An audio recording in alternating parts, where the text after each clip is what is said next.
Do you believe in the taxi cab theory? Because I do. First, Albrecht, what do you mean by taxi cab theory? Sasakay ba ako ng taxi dyan? Ay, Lamborghini pala to.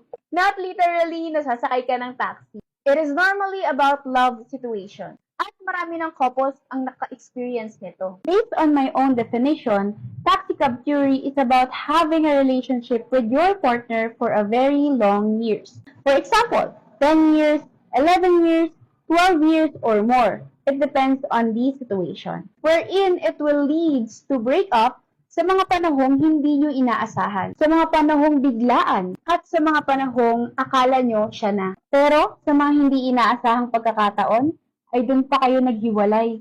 Dito papasok yung tinatawag nilang pinagtagpo pero hindi tinadhana. Or, you're building a man or a woman na hindi naman pala talaga para sa'yo. Na hindi talaga nakalaan para sa'yo. Dahil nakalaan sila para sa iba. Yung ang dami nyo nang pinagsamahan, masasaya, malulungkot, at very challenging na pangyayari sa buhay ninyo. Hindi nyo iniwan ang isa't isa sa mga panahong kailangan nyo ang isa't isa. Na lagi nyo pinipili ang isa't isa. At aminin ninyo, sa tingin nyo nun, di ba kayo yung endgame? Pero, hindi naman pala. Everything happens for a reason.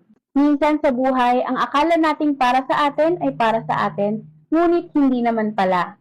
Pero, always remember that the right person will always stay no matter what. Kahit anuman ang maging problema ninyo or pagsubok na mapagdaanan ninyo. Yung taong mahal na mahal talaga kayo at yung taong tanggap na tanggap kayo.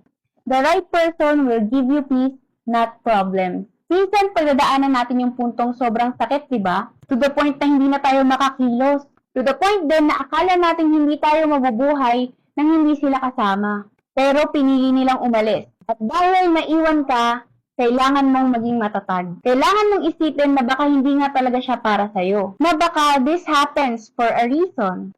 Guys, just follow God's plan for you. For sure, napakaganda ng plano niya para sa'yo. Darating din yung araw na dalawang ngiti ang darating sa buhay mo. Ngiti sa labi at ngiti sa puso. Because God knows what you truly deserve. He heard conversations that you didn't.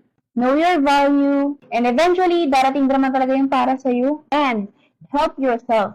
Help yourself to grow more, be mature more, and become a better person. Be a high-valued woman. Someday, you will attract it. And if that happens, I hope you find the right one.